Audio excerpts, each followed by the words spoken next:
Hey guys, welcome back to the channel Everyday Carry for Everyday Guys. So today we're going to be talking about something that I don't like and don't recommend, which is very rare because those of you who follow me know that I always try to push gear that I like and gear that I can recommend. So that when you come to my channel, you see things that you know are an option for you, or at least that this particular gear reviewer enjoys. I generally don't put out content about gear that I don't like. I leave that for other people. There are enough YouTube channels about that out there. However, I was going to do this review or this opinion quite a while ago because people started asking me about it, and then it lulled a bit and no one asked me about it. And now in the past few weeks, people have asked me about it again. So I think what's happening is the company that's selling this is like running sponsored ads, and every few weeks or so they run a sponsored ad run, shall I say, and people start asking about it. The thing in question is the TAS fiber optic sight. Now I've got it mounted on a blue gun over here.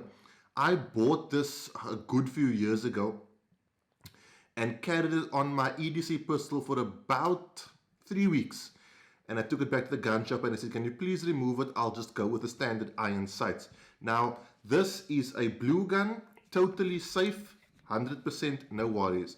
This is a training pistol from Blades and Triggers. It's a Glock 19X replica, 1-to-1 replica, also training pistol, also safe. This is my EDC firearm. This is a real firearm. Just for you safety guys out there, we are empty and safe. It will remain empty and safe for the duration of this video. There are no rounds in the vicinity. I'm going to be manipulating these firearms and replicas quite a lot. I wanted to be cognizant of the fact that we are 100% safe. Okay, so the TAS, Tactical Aiming Solutions. This is a set of fiber optic sights. Okay, I don't know if you can see it or how well it's showing up, but these are fiber optic vials, and when they get excited by light, they make a little, oh, there it is, I nearly had it, there we go. They make a green dot appear. This is how you would fit this onto your firearm. Obviously, I notched out the rear sight of this blue gun to fit this, but so where it actually fit is in the dovetail of your iron sights, right? So your irons would come out and this would slide in the packaging. Looks like this, and you get your little piece here that slides into your iron sights. When I bought these, they were about 2,000 Rand. Now, my prerequisite for adding something to your firearm that is not purely for aesthetics is that it must improve the thing it replaced. Let me give you an example. Okay, see, my slide is OD green. Okay, now that is purely aesthetic. Okay, it does not make my firearm function any less or more capably. If this slide was polished aluminium and every time I drew my firearm in the sun it blinded me, that aesthetic is now negatively affecting the efficiency and functionality of the firearm. So when, in my view, when you add something to your firearm, if it's aesthetic, it must not negatively affect the functioning of, and usability of the firearm. If it is part of the main function of the firearm, it should improve that main function. And that's where I've got a problem with these. Okay, these are, of all the sighting systems I've used, and obviously as you can see, I've used red dots, I've used irons, I have trained with just the suppressor sights with a dot off. I've used the general spectrum of what people are going to use.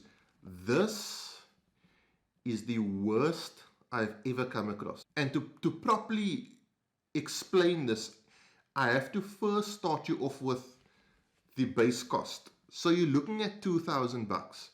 The problem here is if you look at the profile of that sight versus the profile of my red dot, okay, casting shadows here, that sight has a longer profile than my red dot, which means not only must you buy the sight, you're going to have to buy a new holster unless your holster already caters for a red dot. Okay, there are still a lot of manufacturers out there who don't make their firearms to cater for a red dot. So if you don't have a red dot and you go to the gun shop and you say, please fit this for me, it would mean that you hopefully have a holster that caters for it, or you'd have to buy a new holster as well. And that's almost okay. Okay? Like when I had my dot fitted, I had to go buy a new holster because I had a holster that didn't cater for a dot. I can live with that because I'm improving things. A red dot, in my opinion, and everything else channel is an opinion, nothing is a recommendation, is a vast improvement over base irons if you train with it. But that's another video. Also, robustness. You've got to be able to beat these things without it breaking. These vials are protected by thin glass. I know this because when I went to go and buy it, a buddy of mine bought the same thing. He broke one of these, putting his firearm into his safe. So survivability is not great. Now granted, the gun shop he bought it at replaced it for him. Okay, but still, I do just want to add, I have shot with these. They will comfortably handle the recoil of a handgun. So, you know, whatever handgun you're running, they're not going to break because of recoil. And there are videos out there of people using these on their handguns. They are rated for your handgun, so the slight reciprocation isn't going to destroy that. But definitely not something I would bank my life on in terms of real world survivability. Now the next thing we need to talk about, guys, is the actual functioning of the optic or sighting system. And for that I'm going to switch the camera and we're going to look at some different light scenarios. Now I want you to bear in mind, most defensive shooting situations happen in low light. Not all of them, but most of them happen in a low light environment. Now I'm not talking about scotopic light. Scotopic light is total darkness, where you can't see your hand in front of your face. In that situation, whether you're running this, or your standard irons, or a red dot, you can't take the shot because you cannot see your target and you certainly cannot see what is beyond it. And as responsible EDCers, those are mental practices we build into our training. So every time we present that firearm, your mind fires, can you see a target, can you see what's beyond it, are you shooting accurately, etc., etc., etc. If light is in the scotopic spectrum, it's complete pitch black. It means you can't see your hand in front of your face. I'm talking about mesopic light. Someone who explains this really well is Aaron Cowell from Sage Dynamics. I highly recommend you follow his YouTube channel. Absolute genius, highly underrated as far as I'm concerned. Probably one of the best nonsense YouTube reviewers I've ever come across. Anyway, mesopic light is the kind of light that we experience in darkness, in a city environment. You know, if we're in a city at night time and still the lights off, after about 5 or 10 minutes, your eyes adjust and you can see where you're walking and moving around. You can kind of discern a shape, a figure, that sort of thing. Now that isn't always okay or enough for you to fire your firearm at someone, but if you're the only person in the house and you hear glass breaking and you see a glint of someone's coming towards you, that sort of thing, you got to make a decision. In that instance, that is the kind of darkness we're talking about here. And I'm going to show you what happens when you use a sight under varying degrees of light, as well as how hard it is to develop a positive sight picture. Okay guys, so it's like 9 o'clock at night. This is under nighttime overhead light, so you can see some shadows. And this is a super crude setup here, dot torture chart in front of you. If you ever run a red dot, you'll know what I'm talking about. And we're going to run through the different sighting systems. So first, a standard Glock 19, or shall I say 19X sighting system. And as I raise it up, you can see you've got your front sight. And if you wanted to hit target number 6 dead center, there it goes. So it's just adjusting to the rear sight. That's where you'd want to be. Boom, not a problem. Easy peasy. If you're going to run a red dot, we're going to do the same thing. I'll just bring it up and you'll find your dot in your window and you can pretty much shoot that target 6 dead center from this point here, there. It's all going to impact where that dot is. Obviously, given that you zeroed your dot correctly. So those two sighting systems function. Now, if we're running the TAS fiber optic sights, okay, let's see where we are. Right. So that is target or threat focusing. Okay. Now, I'm going to get it to focus on the back of the pistol on the sight itself. And there we see the dot, right? So that is what your target would look like. Now look at that sight picture. Virtually the entire picture is covered by the sighting system, right? And look at how small your window for error is. Like if I move this just slightly, there's no dot. Okay, now that is almost still okay. But watch what happens when I lower the light. So I've slightly dropped the light. Okay, it's not dark in this room by any means. And we're going to start again with your standard Glock 19 sights. And there we go. You can kind of still discern that's your rears and that's your front sight. And you can still pretty much get reasonably good shots on target. It's not trying to focus on the rear. But pretty much there we go. Okay, sorry about it focusing on the rear. That's just the camera doing its thing. But that would be your sight picture for shooting target number 6 dead center. And then if we went red dot, this is where red dots really come into their own in dim light. Boom, not a problem at all. You put that dot wherever you wanted, that bright white hotspot, and that's where your round's going to go. Now we get the TAS fiber optic sights, and you're going to have to bear with me for a second here. Okay.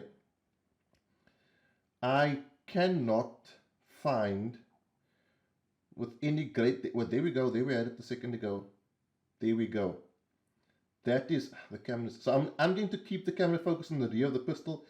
That is how small your sighting system becomes when the lights go out. Now, under pressure, guys, that's going to be almost impossible to acquire. And what I also want you to notice is the small margin for error. If I tilt this just a millimeter or two to the side, that dot is gone.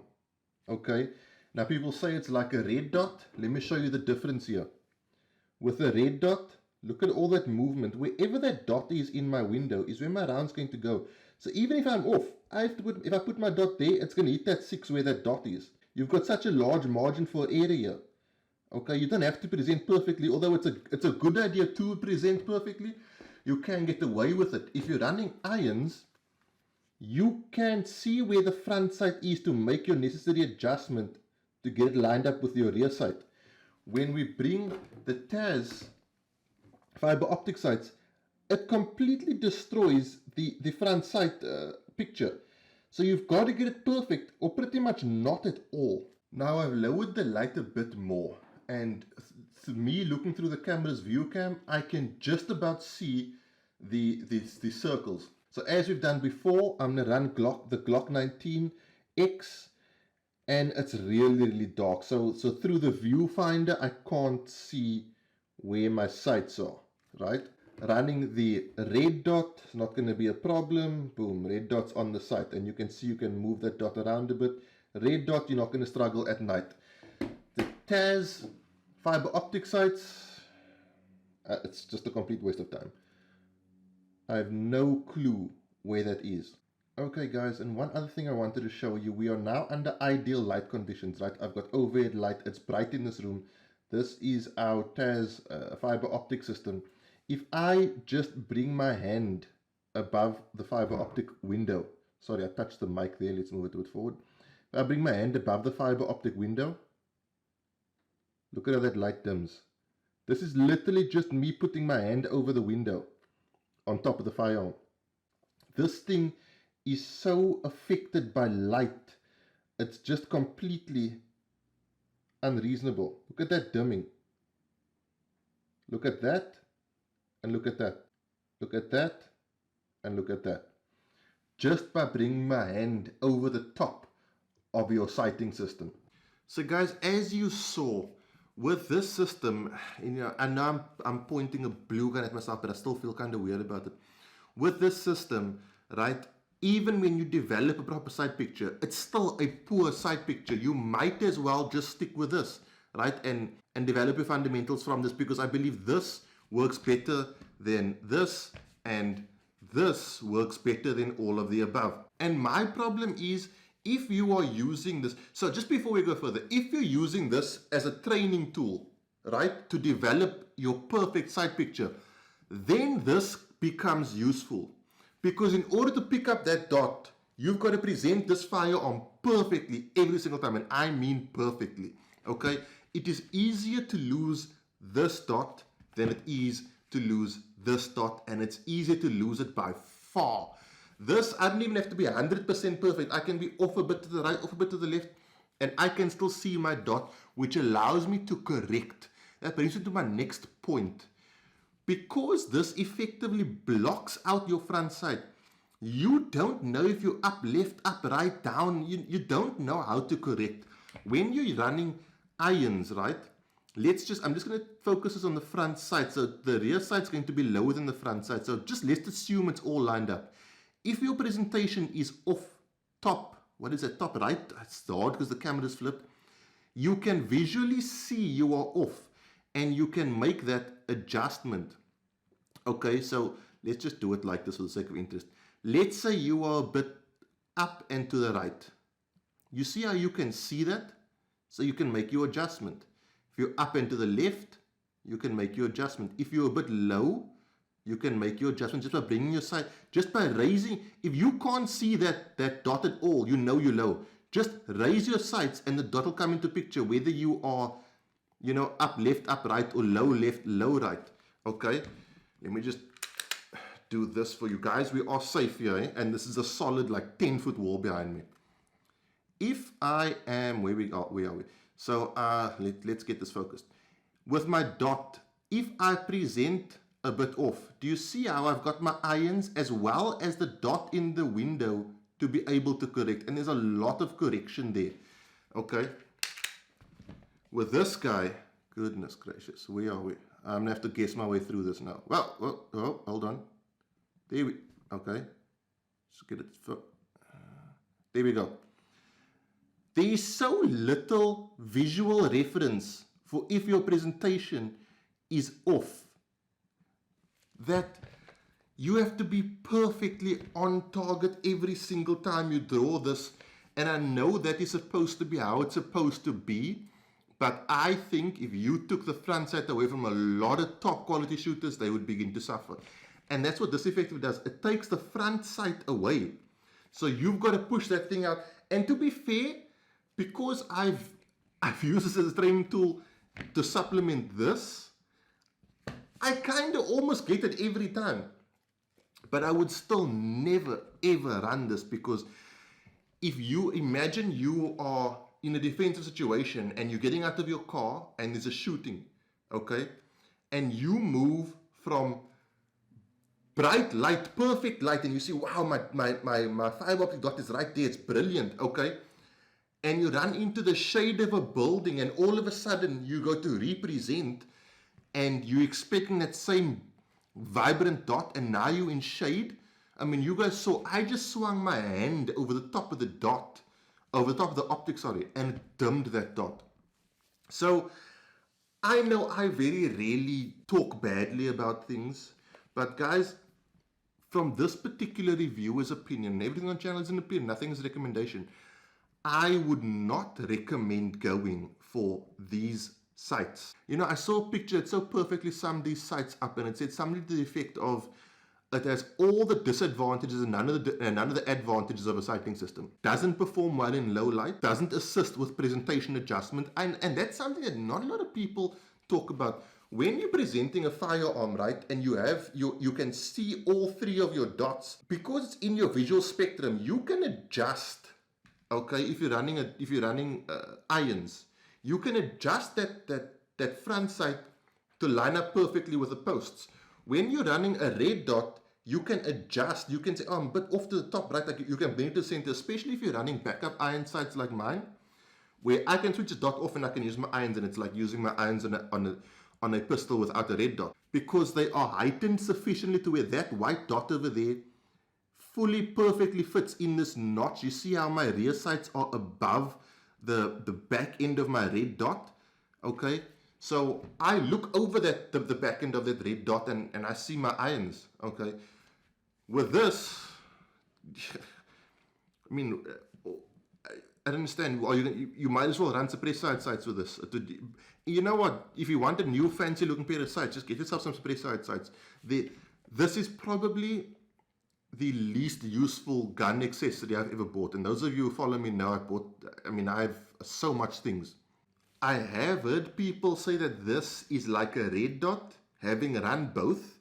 You know what? I saw a comedy show of Cat Williams, and he said something to the effect of people buy a Chrysler 300 because they say it looks like a Phantom, right? And it kind of does until a Phantom pulls up, and then the Chrysler 300 looks nothing like a Phantom. This kind of does work like a red dot until someone pulls up at the range with a red dot. And then you're like, well, these two things are not the same at all. Okay, so don't be fooled, guys. These two things, a red dot and this TAS sighting system, are not the same in any way, shape, or form. You're not. The only thing I would recommend using this for is if you want to forever get perfect presentation, right? Getting this kind of thing, because you know you're not even going to see it if you don't present perfectly.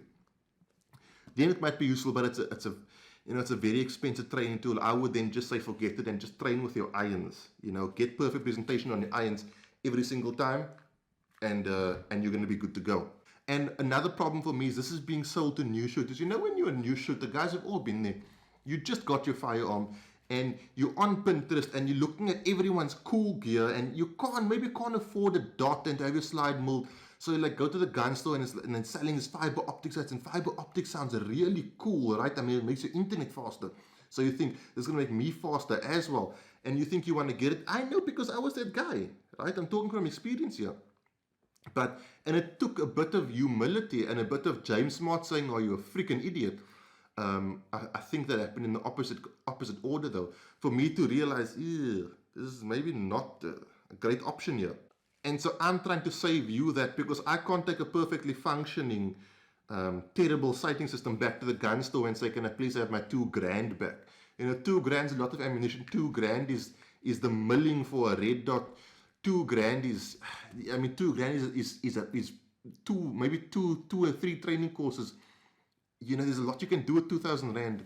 I know I'm being harsh, but where this bugs me is it's being sold to guys who are new to the EDC game. So they're being duped into it. And I also say this about the people who sell it. Those people are playing the game. If it's your job to sell things, you got to sell things. There is a moral ground, but at the end of the day, when you're buying gear like this, it's your responsibility as the consumer to educate yourself. If you, like me, can be fooled by this, then you and me are partly to blame for it.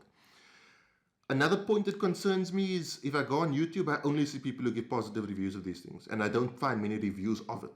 Okay, that bothers me, because whilst there may be some people who are very, very good with the system, and I'm not by any means saying I am the only one, and because I don't like it, everybody shouldn't like it. But the inefficiencies I point out are real. Okay, and I don't see how you could train that away. Getting perfect sight picture every time, yes, but this thing in softness becomes completely useful, and then you can't even use your front sight. I don't know, guys. So it even annoys me to do reviews that are negative. So I just feel like I got to get this out so people don't buy this, because who knows, maybe the company who sells it does another advertising run and 1,000 people buy it. So that is my view on the Tactical Aiming Solutions fiber optic sight, and by extension the Meprolite version of this. I don't think the Meprolite with a little tritium insert, it doesn't do enough to overcome the weaknesses of the sighting system. Just get yourself a set of Trigicon night sights, or stick with the originals, or save up some cash and get the dark, not something I can recommend. Guys, remember, everything on the channel is in pin, nothing is a recommendation. If you don't agree with this, 100%, I've got no problem, and I respect your opinion, and I ask you to respect my opinion. If there's anything I pointed out that you feel I missed, or you feel I was lying about, talk to me about it. That's why I'm here. That's why YouTube is here, so we can have it two-way. I'm not so proud as to say it's my way or the highway. I believe any problem can be solved as long as two people approach it respectfully. Guys, yesterday I posted a video about the Torch SA competition. It's popping up in your screen right now. The easiest way to win 2 great EDC lights. Well, 1 of 2 because you can only be the winner of 1 or 2. Check that video out, and it could be you this time. Remember, guys, if you have won something on my channel, I do a lot of giveaways. If you have won something on my channel, you can enter another competition. You are immediately eligible. So I do hope that all of you enter in the week. I'm getting something special because I'm testing gear for Torch SA, and I'm having something special made for me. I hope to bring you a vlog about that in the week. If not, it'll be on the weekend. Remember, next week I'm doing that best EDC light for under 1,000 Rand video. So check that out if you are in the market for a light. Also remember, I have a discount code to Torch SA. I'll leave it down below. I'll leave my affiliate link for Torch SA and my discount code. 10% off everything on Torch SA website. I mean, it's free money, right? So jump on that. Guys, that's it. I hope you enjoyed my opinions. I do apologize. It's a bit different where I'm saying negative things and it's not the angle I want to go, but I feel like I have to present this because maybe my reach is maybe greater than me telling people one by one that I don't particularly approve this particular site. Remember, guys, everything on channel is an opinion, nothing is a recommendation. And if there's anything you don't agree with, please communicate with me and we can work it out. I will see you guys soon for another review. Be safe. Have a good week. Cheers. God bless.